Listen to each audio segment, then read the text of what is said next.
Hello everyone, আসসালামু আলাইকুম। আমি রেহানা পারভিন, আমার চ্যানেল রকমারি পাকের ঘর। সবাইকে আমন্ত্রণ রইল পাকের ঘর থেকে। আজকে আমি ক্রিসপি বেগুন ভাজা করব, সেই রেসিপি নিয়ে আপনাদের কাছে চলে আসছি। আশা করি ভালো লাগবে। তাহলে চলুন রেসিপিটি শুরু করা যাক। আমি যেরকম 2টা বেগুন নিয়েছি, তারপরে যেরকম আধা ইঞ্চির একটু পুরুচে করে কেটে নিয়েছি। বলের ভিতর পানি দিয়ে এখানে লবণ দিয়েছি। এই যে লবণ দিয়ে কিছুক্ষণ ভিজিয়ে রাখবো।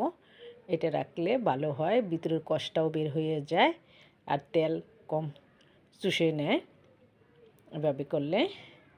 আর বেগুনটাও সাদা দপদপে হয়ে যায় তখন।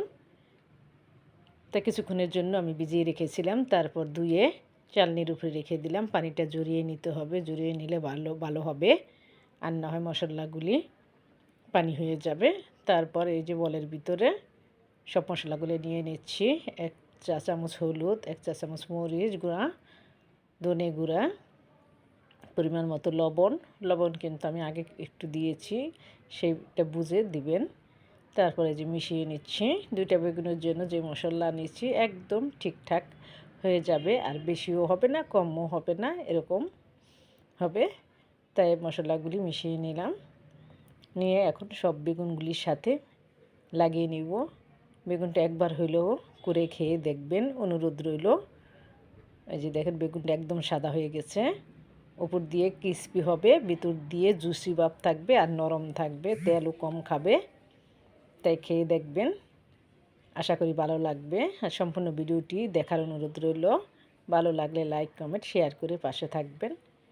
ফেসবুক থেকে যদি দেখে থাকেন তাহলে আমার পেজটি ফলো করে পাশে থাকবেন, আর যদি ফলো দেওয়া থাকে অসংখ্য ধন্যবাদ। আর ইউটিউব থেকে দেখে থাকলে আমার চ্যানেলটি সাবস্ক্রাইব করার এই ছোট্ট একটি রিকোয়েস্ট রইল।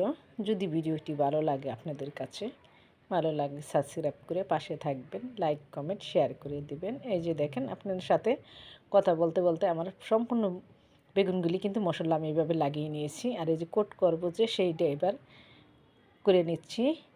চালের গুঁড়া নিয়েছি 1/4 কাপ, লবণ, জিরা গুঁড়া, ধনে গুঁড়া, হলুদ গুঁড়া সামান্য, মরিচ গুঁড়া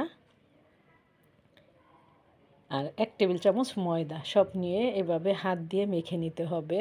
সব কাজ কিন্তু চামচ দিয়ে হয় না। তা আমরা তো সব সময় কাজ করার আগে হাতটা ভালো করে পরিষ্কার করে নেই। তাই এভাবে সব কিছু মিশিয়ে নিচ্ছি। আর বেগুনটা তো আমি মশলা লাগিয়ে নিয়েছি। এই যে দেখেন একটু কিন্তু পানি হয় নাই, যেহেতু আমি পানি জড়িয়ে নিয়েছি, সেজন্য পানি জড়িয়ে নেওয়ার জন্য চেষ্টা করবেন। এভাবে আমি এই ময়দা ও চালের গুঁড়ার সাথে সম্পূর্ণ বেগুনগুলি আমি কোট করে নিব, এভাবে লাগিয়ে নিব। দেখবেন এত মজার হয়, গরম ভাতের সাথে বলার মতন না। শুধু যে গরম ভাতের সাথে হয় এটা কথা না, গরম ভাতের সাথে একটু বেশি মজা হয় খেতে। সব কিছুই আমাদের আর একটু শীত শীত ভাব, এখন তো একটু বেশি গরম গরম খেতে ইচ্ছা করবে। তাই যে সম্পূর্ণ বেগুনগুলি আমি কোট করে নিয়েছি। প্যানে তেল দিয়ে দিলাম। দেখবেন এইভাবে তেল কম লাগবে আর ভিতরেও তেল কম ঢুকবে। বেগুন অনেকেই কিন্তু পছন্দ করে, কিন্তু ভিতরে এত তেল ঢুকে সেজন্য কিন্তু খেতে চায় না। তাদের জন্য এই রেসিপিটা একদম পারফেক্ট। আর করে খেয়ে দেখবেন ভালো লাগে কি না। আশা করি আপনাদের ভালো লাগবে। তারপরে যে বেগুনগুলি আমি এইভাবে দিয়ে দিব। দেখবেন উপরের সাইড একদম ক্রিস্পি হবে আর ভিতরে নরম থাকবে। এই যে দেখেন, দেখতেই কিন্তু বোঝা যায়।